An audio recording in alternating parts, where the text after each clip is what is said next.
Morning cactus people. It's another dull January day, right at the end of January, but today we have a flower that's opened. It's not a cactus, but it's a succulent, and this one is Kalanchoe tubiflora, if I can say that all properly, and it's one of many that our good friend Daz from Cactimaniac sent us. He sent me a handful of the tiny babies a few years ago, and I've grown them. I've got another big box down there. I've got some over here. I've got these that are ready to be potted up, as you can see.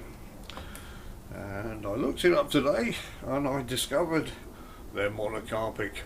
Once they flower, that's it, the plant will die. Now, I didn't realise this before. So what Mrs. Ziggs has advised to do is, once this finished flowering, cut the top off and see if that makes it sprout. It might stop it dying off straight away. We did a similar thing, I don't know if you remember, with an aeonium last year, that to stop that flowering we cut the top off, and that sprouted lots of young pups around the edge, so it might work. Obviously I'm not going to cut this one off at the moment. I'll give you a closer look at the flower at the moment, but I will put some stills up at the end of it so you can see it a bit better. Lovely little delicate pink, looks like a foxglove. Probably pollinated by bats or paintbrushes or something like that. But we won't do that one, but for an experiment I've got plenty of these to try it. So I'm going to cut these till midway, leaving two sets of leaves, true leaves underneath on the bottom.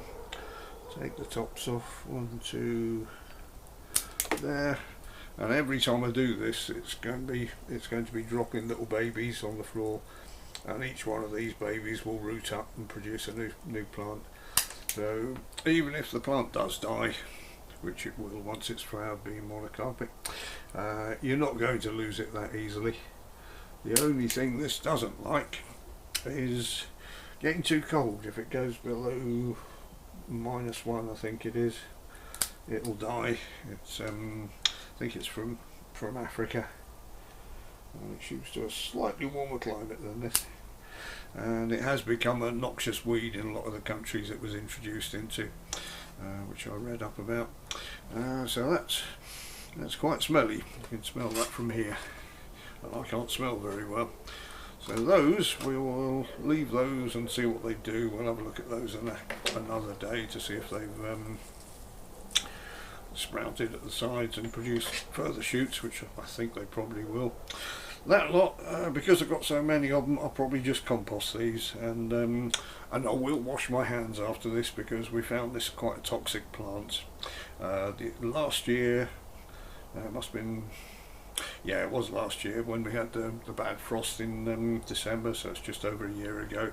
There were some of these under the fleece, and the mice got in, and the mice were having a go at various succulents, and a couple of these, they nibbled right down to the floor, and there was no ground, there was nothing left of them, and that was the last we saw of the mice that winter. I think it killed them. So they're tasty, but it killed the mice stone dead, so we didn't see those again.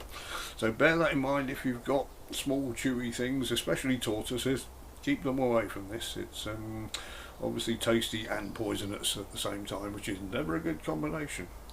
Anyway, that's sort of said what we're doing with this, and just quite pleased to see a flower at the end of January. It's very nice.